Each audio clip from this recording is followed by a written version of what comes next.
L'Union européenne et la France suivent avec une attention croissante la situation sécuritaire en République démocratique du Congo, notamment après la signature le 27 juin dernier à Washington de l'accord de paix entre la RDC et le Rwanda sous l'égide des États-Unis. C'est dans ce contexte que s'inscrit la rencontre de ce vendredi 11 juillet entre le président de l'Assemblée nationale congolaise, l'honorable Vital Kamerhe, et son homologue français, Yaël Braun-Pivet. Un échange de haut niveau tenu au Palais Bourbon en marge de la 50e session de l'Assemblée parlementaire de la francophonie qui se tient à Paris. Accompagné de la questeure de l'Assemblée nationale, l'honorable Chimène Poli, de quelques députés nationaux ainsi que de l'ambassadeur de la RDC en France, Emile Ngoï Kassongo, le président Vital Kamerhe a présenté à son interlocutrice un aperçu des progrès enregistrés dans les efforts diplomatiques qui ouvrent désormais la voie à une ère nouvelle de paix en RDC après plus de 30 ans des conflits armés. Saluant les soutiens de la France aux efforts diplomatiques pour le rétablissement de la paix dans la région des Grands Lacs, Vital Kamerhe a aussi souligné l'implication de la communauté francophone à travers l'action de l'Assemblée parlementaire francophone sous une diplomatie parlementaire plus engagée. Ces efforts devront d'ailleurs déboucher au vote d'une résolution de l'APF soutenant les accords de Washington à l'issue de sa 50e session.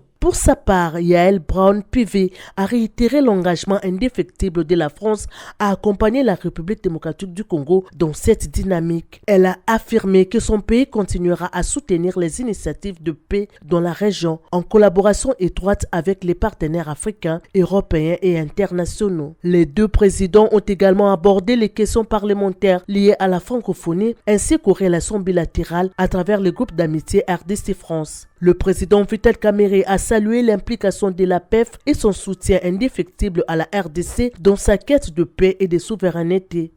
Bon, je peux dire une chose, merci pour cet instant historique pour l'APF attend adopter une résolution forte sur la guerre dans mon pays.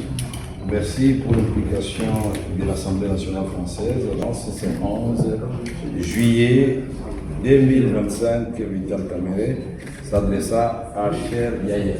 Merci. À noter que les députés congolais présents à ces assises participent activement aux travaux des différentes commissions avec pour objectif de faire entendre la voix de la RDC au sein de cet espace francophone marqué par une riche diversité culturelle unie par une langue commune, le français.